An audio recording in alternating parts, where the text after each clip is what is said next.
Okay, video about um autism and how about my diagnosis. I was in um kindergarten, known as grade primary, where I live in Canada. I was diagnosed in late September 1994. I was 5, turning 6. Um, I was the teacher called my parents and said that I was ultra shy, wasn't talking really at school. But then my parents said I was super talkative at home, but at school I wasn't. And looked like he was struggling with the workload, and I did eat the work. And then the teacher said I was going on to table and I'm acting like a rooster. Well, the reason why I did that because the students said to me that I'd be your friend if you go and act like a rooster, so I did it. Because when I was a kid, I didn't understand very much.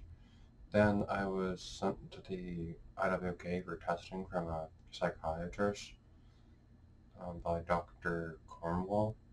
Um, I did the test. That test negative for ADHD, ADD, and then I got on to then I was tested for the spectrum, and I was on the spectrum. And I think it's okay if you're a parent to tell your kid that they have autism because they might want to know why um, they go to the learning center or to a special classroom away from everyone else when they feel overwhelmed, or why they have a EPA or a teacher assistant. Um, they might be curious about that, so it's okay to explain to them that they have autism and they're there just to help you out, and yeah, and during my the rest of my grade primary year, kindergarten year, I was got like different work, but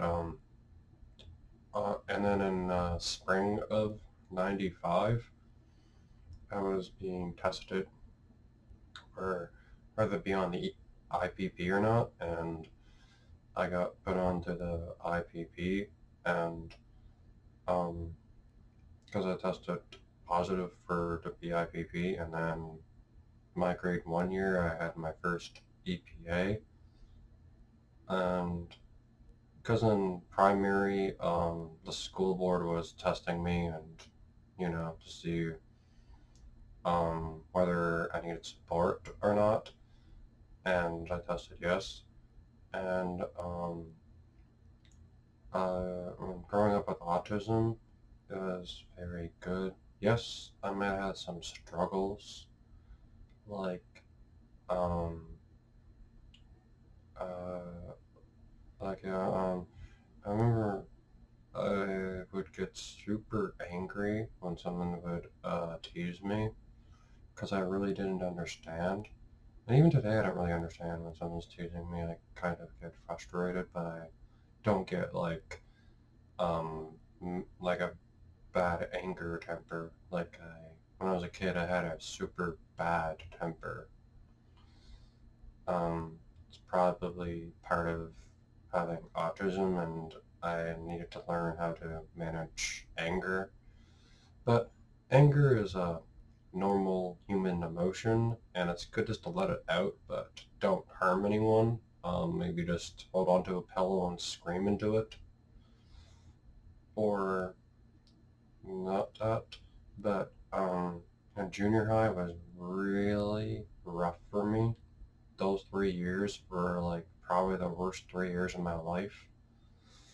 I was bullied every day for 3 years, from grade 7 till grade 9. And people would use me, and and it was really hard for friendships. I didn't have very many friends in junior high.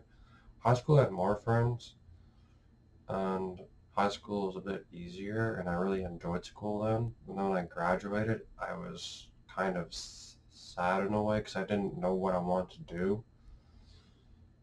It took me a long time to figure out what I wanted to do. Um, but um, positive things of having autism is I see patterns in everything, and when I'm making an art thing, I see all the patterns in it. Like if I'm coloring by numbers, I can see the numbers, I can picture it in my head, and then I color it. Um, and when I build a model, I can picture it in my brain where the parts really go. And the TV shows you should watch about uh, people on the spectrum is The Good Doctor. It's really good that shows uh, it shows the character having autism when he becomes a doctor surgeon, and then they explain to people that interactions with people is hard for him. I can relate to that. Sometimes I find it hard, but over the years I found it easier because I go to a social club called the Club Inclusion and Special Olympics, and now I'm doing a human rights project, working on that every Monday, and I always look forward to Mondays because um, the human rights issue where people with disabilities is an issue, and I wanted to do that so future generations don't have to worry.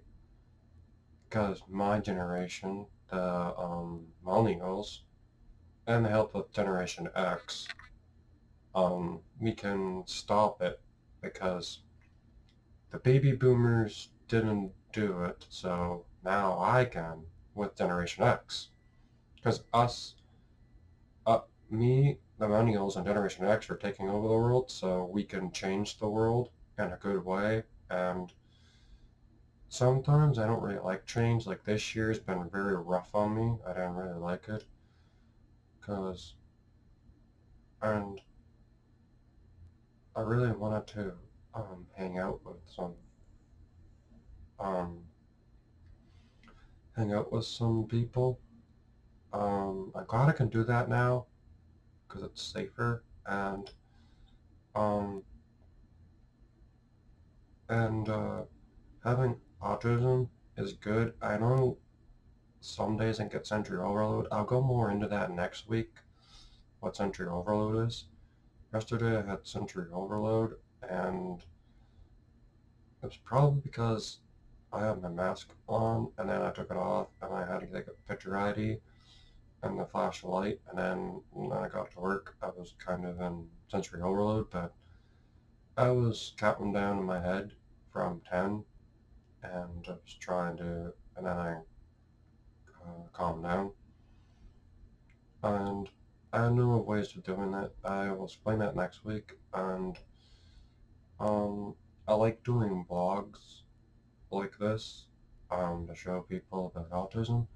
Well, um, that's the end of this vlog. You are loved and cared about by someone, and if if you need to reach out to someone, you can do that. Just reach out to a friend because I know this year everyone's struggling, including me, and I have reached out to friends, and um, it seems to help me out, and I get to do day program on Fridays. So you are loved and cared about by someone. So if you need someone, just reach out and say, hey, can I talk to you? I just need someone to talk to, and they will talk to you. And you're loved and cared about. Someone cares about you and loves you.